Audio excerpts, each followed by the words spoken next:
ठाण्याला मुंबईकडे कनेक्टिव्हिटी दिली आहे, ठाण्याला कल्याणकडे भिवंडीकडे आपण कनेक्टिव्हिटी दिलेली आहे. आणि त्यासोबत 3, 4, 5 मेट्रो ज्या आहेत त्या सगळ्या मेट्रो या ठाण्याशी आपण कनेक्ट केलेल्या आहेत. आणि सोबत ठाण्याच्या रिंग मेट्रोचा देखील आपण आता एक प्रस्ताव मान्य केलेला आहे. त्यामुळे ठाणे कदाचित हे पहिलं शहर असेल की ज्या शहरामध्ये कंप्लीट रिंग मेट्रो आपण करणार आहोत. आणि नुसतं आपण मेट्रो करून या ठिकाणी थांबलेलो नाही, तर दळणवळणाच्या दृष्टीनं अजून ज्या काही महत्वाच्या गोष्टी आहेत त्याच्यामध्ये आपण जी आपली सबअर्बन रेल्वे आहे ही अत्यंत महत्वाची आहे. लोकल जी आपली लाईफलाईन आहे.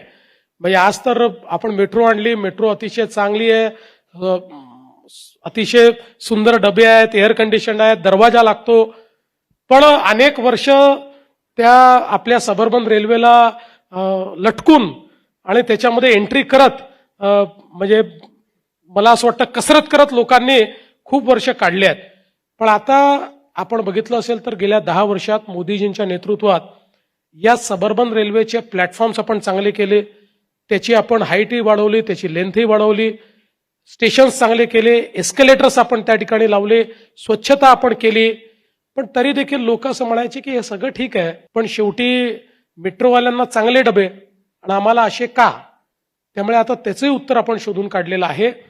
आता पुढच्या काळामध्ये या सगळ्या ज्या काही आपल्या लोकल ट्रेन आहेत यांना आपण मेट्रो सारखे बंद दरवाजाचे डबे तयार करतो, या पूर्ण एअर कंडिशन्ड आपण करतो. वा वा.